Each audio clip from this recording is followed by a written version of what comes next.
यीशु मसीह के ज़िंदा जलाली और पुरफज़ल नाम में आप सभी की सलामती हो।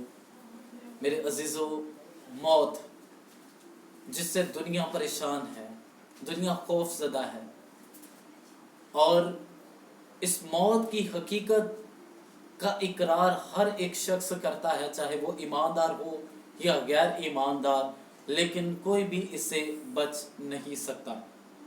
दुनिया के नज़दीक मौत एक खौफनाक मंजर है। रूह और जिस्म की जुदाई का नाम मौत है, अपनों से बिछड़ जाने का नाम मौत है, और दहशत का बादशाह मौत है।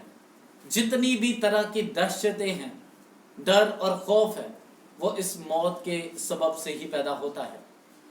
इस मौत का आगाज उस वक्त हुआ जब आदम और हवा ने खुदावंद अपने खुदा की नाफरमानी की, और नाफरमानी करने के सबब से मौत इंसान के अंदर आई और इंसान ने इस मौत का मजा चखा।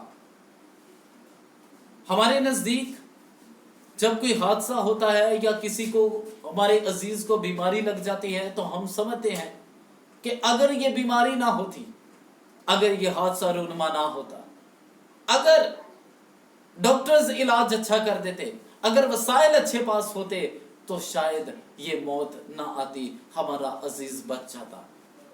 लेकिन याद रखिए, बाइबल मुकद्दस खुदा का जिंदा पाक कलाम क्या बयान करता है।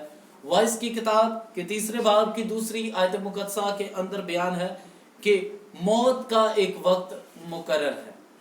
खुदा ने मौत का एक वक्त मुकर्रर कर दिया है जिसे कोई भी इंसान, कोई भी शख्स पार नहीं कर सकता।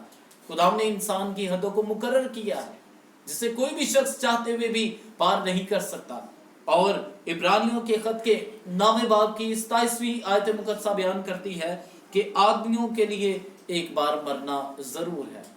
मेरे अजीजों, इस मौत के मंसूबे को हमारे खुदा ही ने पैदा किया है, उसी ने इस मंसूबे को तैयार किया है। और जो कोई शख्स मौत के मंसूबे को बुरा कहता है, वो खुदा के मंसूबे को बुरा कहता है। जब बात ईमानदारों की जाए तो ईमानदार ये कहते हैं, एक अजीम खुदा के खादम की मिसाल देना चाहता हूं। अदोनी राम जडसन उनका नाम है, और वो कहते हैं कि जब हमारा खालिक और मालिक हमें मौत के वसीले से जब उसे वापस बुलाएगा, तो वो कहता है कि मैं उस बच्चे की तरह वापस जाना चाहूंगा जो स्कूल से छुट्टी होने पर खुशी मनाता हुआ अपने घर को वापस लौटता है। ईमानदारों के नजदीक मौत एक पुल है जिसके वसीले से वो इस दुनिया को छोड़कर अपने खुदा के पास अब्दी आराम में चला जाता है। मौत एक दरवाजा है जिसके वसीले से हम अपने खालिक हकीकी के पास लौट जाते हैं। और मैं ये कहता हूं कि हमारे खुदा का शुक्र हो जिससे हमारे लिए मौत का मंसूबा तैयार किया।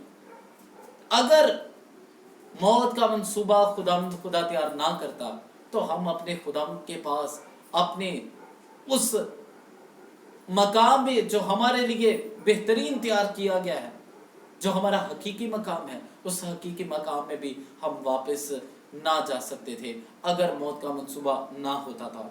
मेरे अजीजों, आज दुनिया के अंदर मौत का डर होते हुए हम इस मौत के मंसूबे को बुरा कह रहे हैं, लेकिन याद रखें कि जिंदगी और मौत का इख्तियार हमारे खुदा के पास है। जब तक खुदा की मर्जी नहीं, जब तक हमारे खुदाई कदूस की रजा नहीं, मौत हमें छू भी नहीं सकती। चाहे हादसात रोनमा हो जाए, चाहे बीमारियां लग जाए, हमें मौत नहीं आ सकती जब तक खुदा की मर्जी ना हो। मेरे अजीजों, हम बाइबल मुकद्दस के अंदर देखते हैं कि बहुत सारे लोग करीबल मौत थे, लेकिन तो भी वो बच गए। इसलिए बच गए क्योंकि खुदा की मर्जी इस बात में थी कि वो अभी जिंदा रहे।